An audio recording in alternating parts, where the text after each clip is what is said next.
The first annual Riordan IVC and Cancer Symposium proudly presents The Scientific Basis of IVC for Cancer. Your presenter, Michael Gonzalez, DSc, Ph.D. Continuing on with this morning, we'll be with Dr. Michael Gonzalez, who is the Professor of Nutrition Program, School of Public Health in Medical Science Campus, University of Puerto Rico. Dr. Gonzalez is a Fellow of the American College of Nutrition, and at present he's a consultant for the Center for the Improvement of Human Functioning and a member of the board for the Journal of Orthomolecular Medicine, and the chief taco taster here in Wichita. Dr. Gonzalez, please welcome. Is that all right? Yep. I have a hard act to follow after Neil, but I'll try. I'm going to talk a little bit about the scientific basis of using ascorbate in cancer therapy. We're part of the rest of the story, so this is the other part of the rest of the story that Neil was talking about. Let's see. The American Cancer Society defines cancer as a group of different diseases that display uncontrolled cellular growth and respond to different treatments. Sometimes we question if cancer is really different diseases, but that's another symposium, so I'm going to continue on. The main characteristics, you see, it's, most of us know of it, but I'm going to review them. It's uncontrolled cell division, the differentiation, and anaerobic metabolism. But we have to remember that different diseases imply different treatments, and you know what I mean with that. Ascorbic acid, we always talk about it as an antioxidant, but we rather refer to it as a redox molecule. And it has the activity to, in low doses, protect against oxidative stress, and it's a cofactor in various very important enzymes. That's the molecule. It's pretty similar to glucose that, that Neil mentioned that these cancer cells have a preferential intake of vitamin C. It's probably because they have a lot of GLUT receptors, and vitamin C, it's very similar to glucose. Vitamin C in cancer treatment, it has been called in many ways. Started with quackery, bogus therapy, redox therapy, natural medicine, alternative medicine, complementary medicine, integrative medicine, and orthomolecular medicine. It's getting better though. Dr. Hugh used to say that we're all wise quacks. So he's probably right. Well, when we refer to redox therapy, it's called an unproven form of alternative medicine that aims to treat cancer.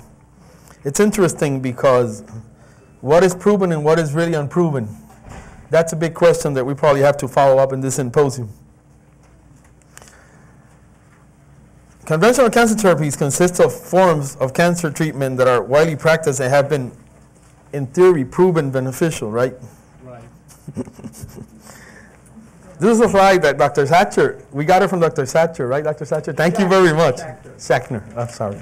And here is it shows you that all heart disease, cerebrovascular disease, even influenza pneumonia, the change in death rates between 1950 and 2005 have been dramatically decreased. But when you look at cancer, you don't see that decrease there. So something that we're doing, we're not doing it right. Dr. Szent-Gyorgyi said that discovery is seeing what everybody else has seen, but thinking what nobody else has thought. I think that's the basis of REGNAC. So the idea here is that we have different components related to disease, and how biochemical medicine addresses these components. We have genetic factors that affect the biochemical milieu of individuals and predispose them to disease, in which cancer is included. We also have associated specific biochemical abnormalities, which can be causal or contributing factors to illness. And what biochemical medicine or orthomolecular medicine wants to do, it's try to use the substances that are natural to the body, the maintenance of health, and prevent and treat disease. We think that modulating the biochemical system we are able to improve its function. And that's a principle that Jeff Blumberg brought in his book of Genetic Nutritionary. It's basically how genetic, although you have the DNA, a very important influence, the environment where that gene is expressed is very important. And we try to influence that environment with nutrition and supplementation. REGNAC 2 is a research initiative aimed to the development of effective non-toxic cancer treatments. We're the rest of the story that Neil was talking about. And we originated from the original REGNAC project. You know that REGNAC, it's cancer bitten backwards. And the ultimate goal of the project, REGNAC, the original one, and REGNAC 2, is to develop an non-toxic protocol that would achieve the reversion of cancer in our lifetime. The goals are to produce quality research, educate and support patients, family, and friends of people with cancer, develop cost-effective therapies, and improve quality of life. The main projects of REGNAC 2, it's high-dose intravenous vitamin C. We're involved now in pharmacokinetics. We're trying to see what goes on with vitamin C once it gets into the body via the intravenous way. We're looking into the quality of life of terminal cancer patients and looking as a selective non-toxic antineoplastic agent by many different mechanisms, which Neil mentioned a few of them. We're also interested in mitochondrial correction using non-toxic nutraceuticals. We think that mitochondria is a very important component of all this cancer puzzle. That's the original REGNAC 2 team. That's Dr. Hugh with us when he visited Puerto Rico. That's me, Jorge, and that's Dr. Edna Mora, which she's not with us anymore because she's involved in other projects, but she was one of the original members of the REGNAC 2 team. So what have we done with this REGNAC 2 team? Well, we have, since 1995, been trying to answer this, how important is vitamin C in this cancer puzzle. So we've been publishing a couple things. These are not only of REGNAC 2, this is of REGNAC in general. This is publications of us with the center and from the center alone. So we have publications in many years. As you can see, I'm not going to go through all of them, but at least you could see that we have published a lot of information in terms of the vitamin C. And we're still at it. We'll have a book soon that will be released later. I think it's going to be November, December. It's called I Have Cancer, What Should I Do? The Molecular Guide to Cancer Treatment. And what is the ideal cancer therapy? Well, we think it should have different components, like it should be non-toxic, it should prevent cell proliferation, it should induce cancer cell death, it should improve quality of life, it should be synergistic to other therapies, and it should strengthen the immune system. That's a whole set of qualities that we really want in an ideal cancer therapy. And we think a combination of things may be able to achieve it. What we've seen with vitamin C, we see an unbalanced redox reactions related to a disease. The chemistry of ascorbate, it's very interesting, and I mentioned that it looks like glucose, so the cells are going to think it's glucose, so it could be very selective type of therapy. The pharmacokinetics are not totally that clear. There seems to be some sort of complex mechanisms involved in the pharmacokinetics when you compare normal individuals with cancer patients. Dr. Miranda is going to talk more in detail about that. We've seen differences in oral and intravenous administration in terms of what mechanisms are involved in vitamin C in cancer therapy. And as you know, Ascorbate has been used in cancer treatment, as a cancer adjuvant, and as a palliative system. Also, there have also been some safety issues that we're probably going to mention. In terms of unbalanced redox and disease, we know that oxygen is very important for life, but it could be dangerous in some sort, because you know that it's an electron lover. So what we see in cancer, it's a lot of anaerobic respiration instead of aerobic respiration, and we think that's important in the origin of cancer, but I think it's an important mechanism on how vitamin C works against cancer. Here's some reactions. I'm not going to go through them, but basically it's that vitamin C is important in donating electrons for the regeneration of stable species. You see that in apoptosis, there's a large amount of oxidants that are released to its surroundings. And we think that these oxidants may act as signals to initiate and control programmed cell death. We see also inflammatory mediators in periplastic states. And we think these inflammatory components are very important in the promotion of tumorigenesis.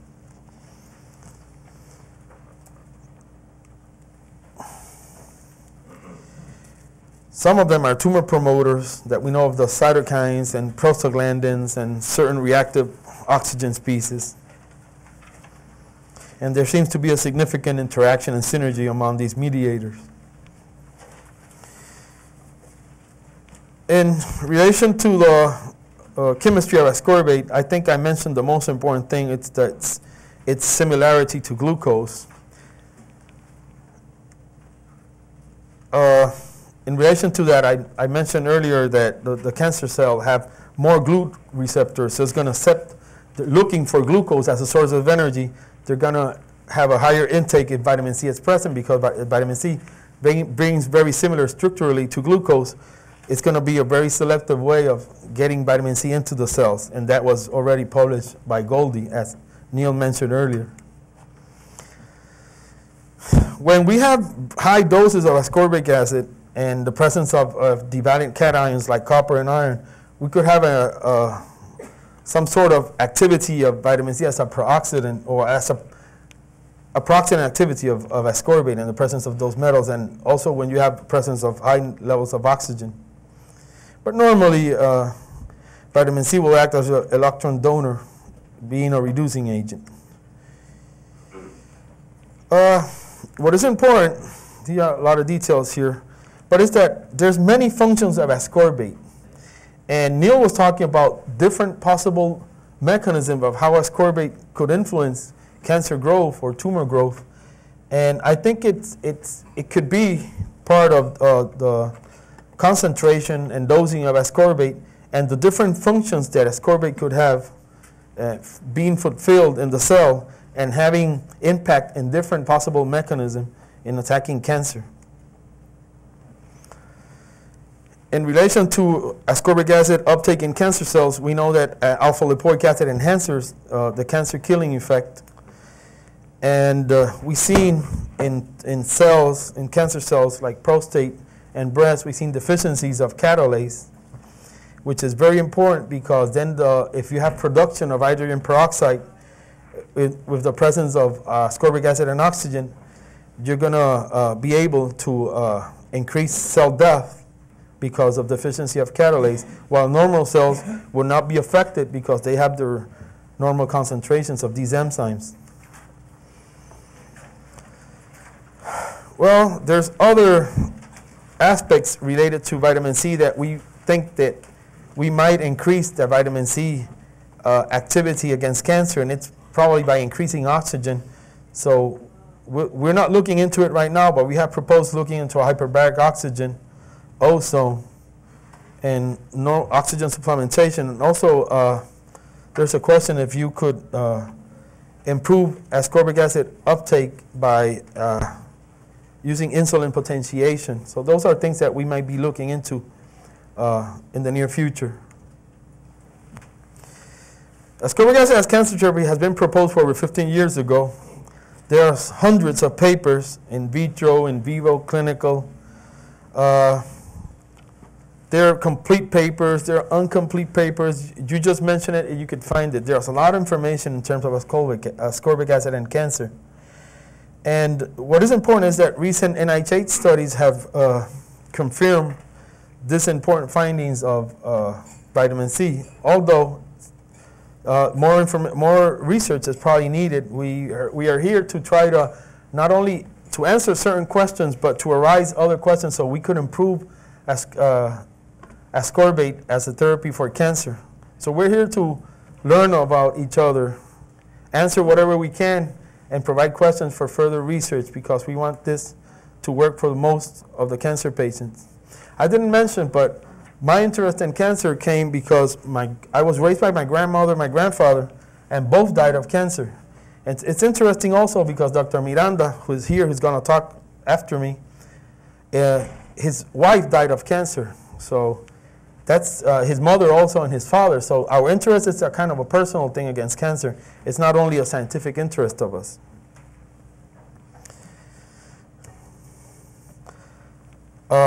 I'm going to steal some of the story from Neil, but you know the studies that really started this were these studies of Dr. Linus Pauling and Ewan Cameron. I'm not going to go into details. I think most of you know about what went on. But the important thing is that at least everybody kind of showed an improved quality of life. Some patients responded very well.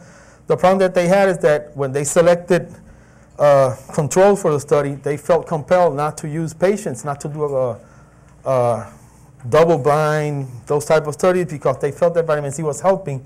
So if they did that, they thought it was improper and immoral to do that. You know, if something is helping, you can't, you know, negate it to the people that need it. So the claim was that their selection was biased because they used historical controls. Then came the Mayo Clinic with a study. They did a prospective double-blind randomized control, but there were some pharmacokinetic problems with this study. They were giving 10 grams in a single dose. And Dr. Miranda is going to go more in detail on why that's a problem. But the results were that they were not similar to Dr. Pauling's. The experiments were not done the same way. They never used intravenous ascorbate at the Mayo Clinic. So ascorbic acid was not effective at the Mayo Clinic. It was a huge controversy. And the establishment stood with the Mayo Clinic. Dr. Hugh has been the foremost clinical expert in intravenous ascorbic acid. As you see, he has the two patents on ascorbic acid therapy, although Neil says that they don't serve for much of a purpose, but at least he has them.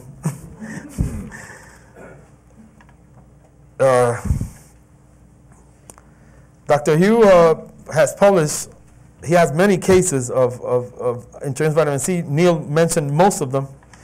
And it's been very interesting. I think it's the right of our life, right, Jorge, to have this working because we've always been trying to look in a non-toxic way on how a natural component could really help against cancer.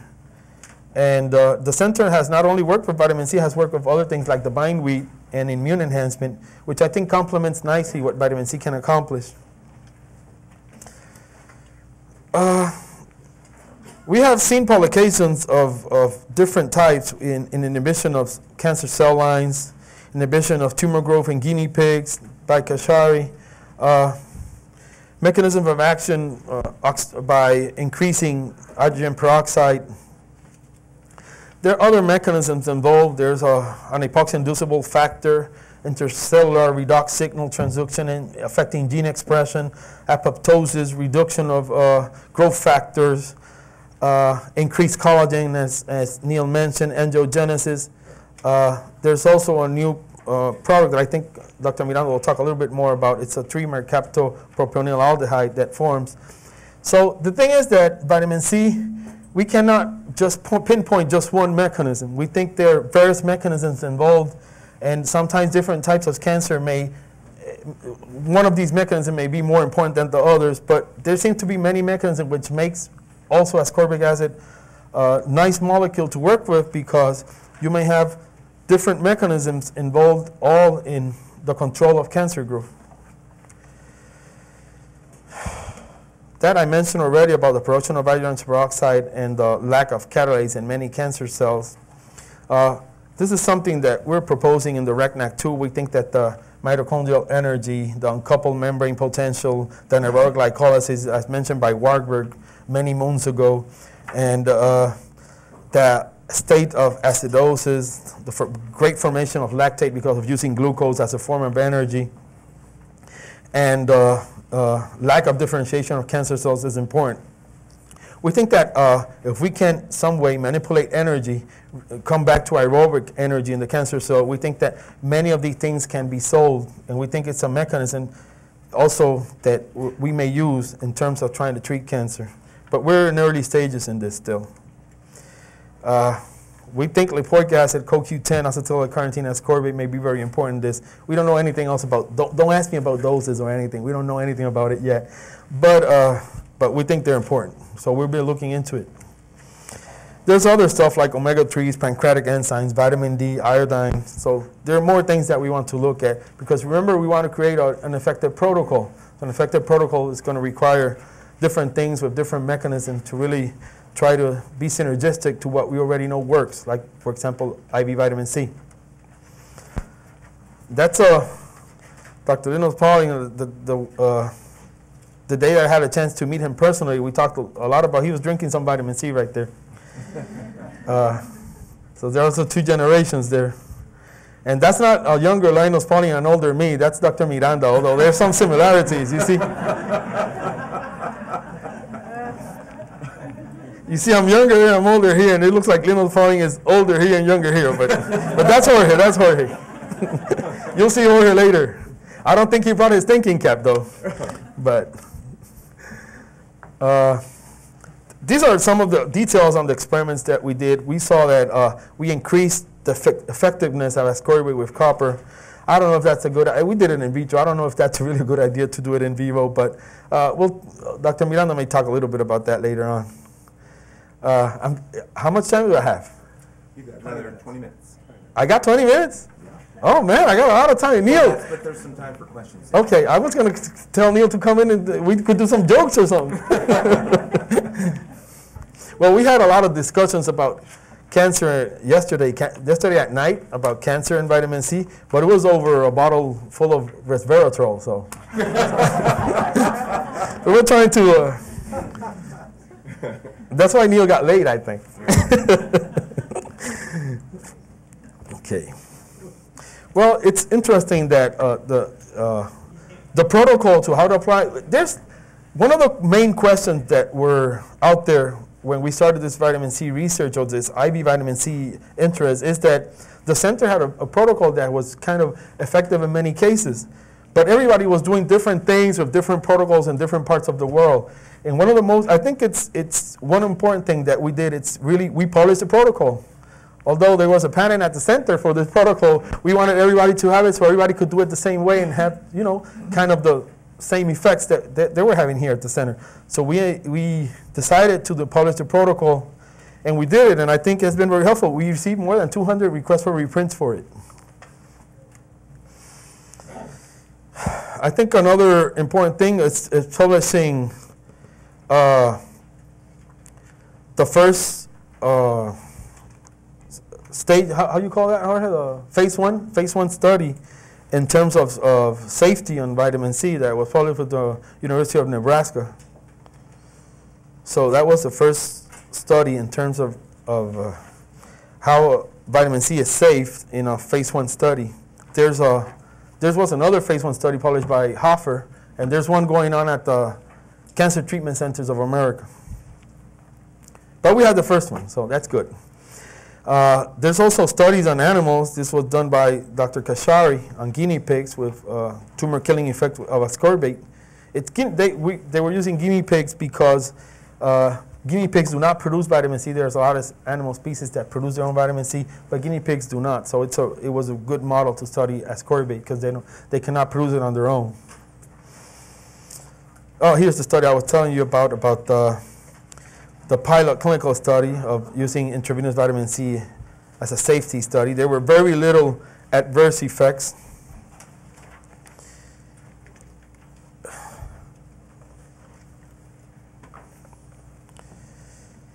Dr. Levine has also published some information in relation to mechanisms. He thinks that the mechanism of the production of iodine peroxide is a very important mechanism. But as Neil said, there are other mechanisms, and sometimes it depends on the type of the tumor or what mechanism is going to work better for that tumor in particular. There have been cases, there's very interesting cases that, that were published by Dr. Riordan and Dr. Levine. And in terms of ascorbic acid being used as an adjuvant, there was a paper by Dr. Goldie that suggested that because vitamin C was an antioxidant, it could inhibit the activity of chemotherapy. It was just a suggestion in the paper, but it became, you know, like the golden rule of oncology. And what we've seen in terms of data, it's on the contrary. We have seen that antioxidant chemotherapy, its the antineoplastic activity is kept, and the toxicity is decreased. And there's various mechanisms that these antioxidants may seem to kind of help in terms of when in cancer patients, and this was published by Prasad in 1999. There's information of antioxidant vitamins increasing apoptosis, increasing effectiveness of certain chemotherapeutic agents as carboplatin and paclitaxel. And this information has been published in the Journal of American College of Nutrition in 2002. So I brought this information because in relation to its effect, most of what the core of the literature what shows is that it's not an inhibitory effect on the activity of chemotherapy. It's an enhancement effect plus decreasing its toxicity. These are studies by Japanese group of Murata, which they have increased survival times and improved the quality of life, which is very similar to what Dr. Hugh has observed with his patients at the center. And we have seen with patients in Puerto Rico also. Also, another indication is that ascorbic may help reduce pain in cancer patients, and that's interesting because in terminal cancer patients that may be a concern. Sometimes you get to a dose of painkillers that you can't really go over that, and if vitamin C, which is an innocuous molecule, could do that, it will be of a lot of help for the quality of life of those patients, those terminal cancer patients. In relation to safety issues, we have to watch out in terms of hemochromatosis, because vitamin C enhances iron absorption. We have to check for the G6PD levels because it may predispose to hemolytic anemia. So although we haven't seen much of those cases, but one case is enough to really, you know, hurt us. So we have to look into it. Adverse effects are really dose dependent, and when you give the oral, you may have some dyspepsia, diarrhea, but they're very little, and the risk is very low. In terms of intravenous, you could have swelling, you could have hemorrhage, fever. You should start with a lower dose and build up. Bottles they're not 7.5 grams anymore, they're 25 grams. So now we have 2550 instead of 1530. In terms of renal stones, there's always been a concern, and what it seems is that people that are stone formers are the ones that we have to really be watching. It doesn't seem that people who are not stone formers to have any trouble with it. In reality, you see vitamin C acidifies the urine, and it should not be a problem of forming at least oxalate types of stones in these people. But if you're a stone former, I mean, we have to keep a watchful eye. There's studies showing no association, but, you know, there's various studies, I should say, and there's large studies like this one by Kurhan showing that with thousands of people showing that very little formation of stones in relation to ascorbate.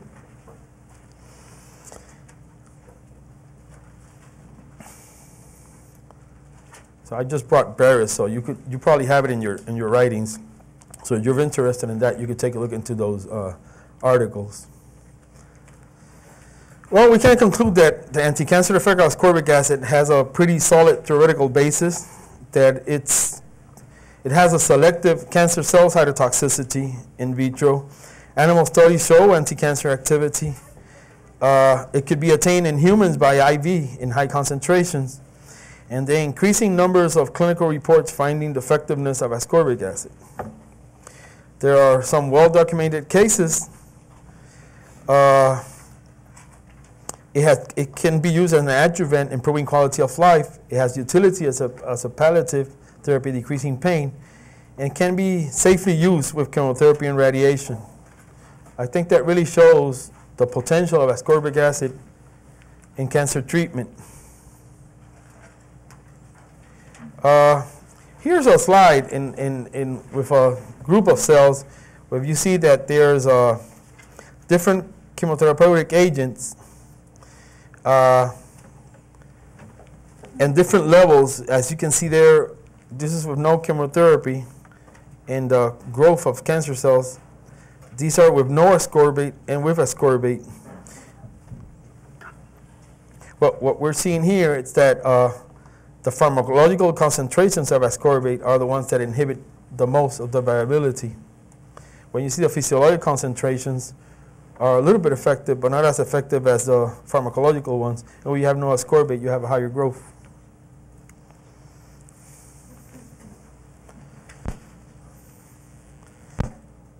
These are a couple of graphs showing cell death in relation to ascorbate.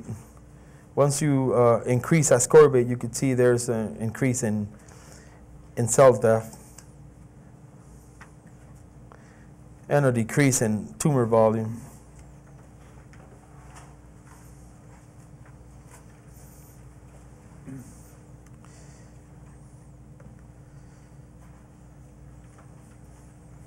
Well, there's some of the publications showing different effects of ascorbic acid in cancer, cell killing effect, the reduction of side effects, improving effect of chemotherapy, and improving quality of life. And you know, it's a low. The important thing is this is the low cost, which is important. It could be a problem. There's Patty showing some signaling. And I think the low cost, it's a double-edged sword because it's great, but at the same time, it's something that it's so low cost that, you know, why I'm going to do it? So it could be a problem. People who say it cannot be done should not interrupt those who are doing it. These are people who have been doing it for the last couple of years. So there's Klenner, Hoffer, Hickey, Stone, Cathcart, Pauling, Cameron, and the REGNAC 2 group. Here comes the question part.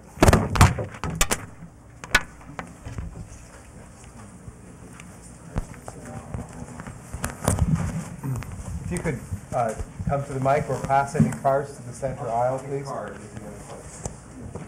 We have 5 minutes. Thank you for a great presentation. Thank you. You brought up the idea that if we would give copper, it might be increasing the pro-oxidant status.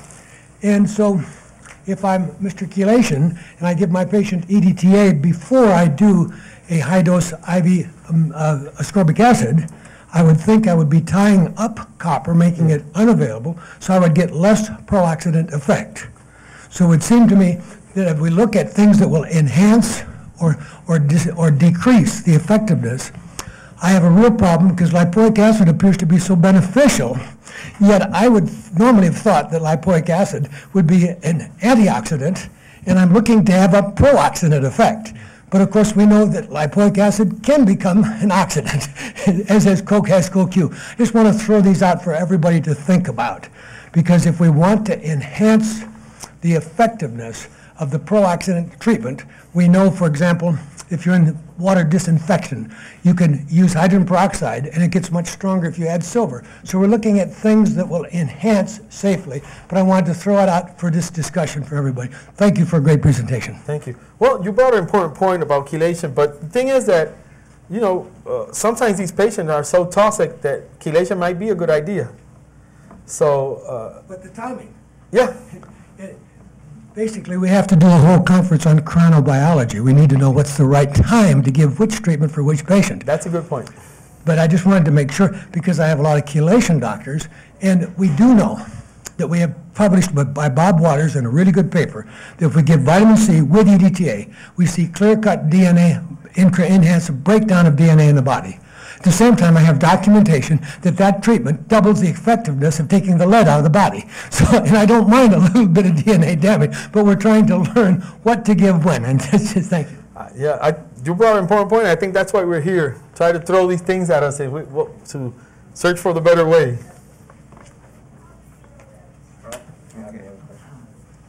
If they have a G6 deficiency, do you just not give them any vitamin C or just decrease the dose? Read it out. It's a G6PD deficiency, no vitamin C or lower dose. I think the center has more experience than me in doing this, but there was one patient in Puerto Rico that had a kind of a partial deficiency. So what the doctor did, it started them gradually increasing the dose, starting with, it was 10 grams, Jorge? Following hematocrit and hemoglobin. That's what she did, but she did put it on I haven't seen nobody with a total deficiency of it, but I don't know if Neil has seen anybody or here or Dr. Ron.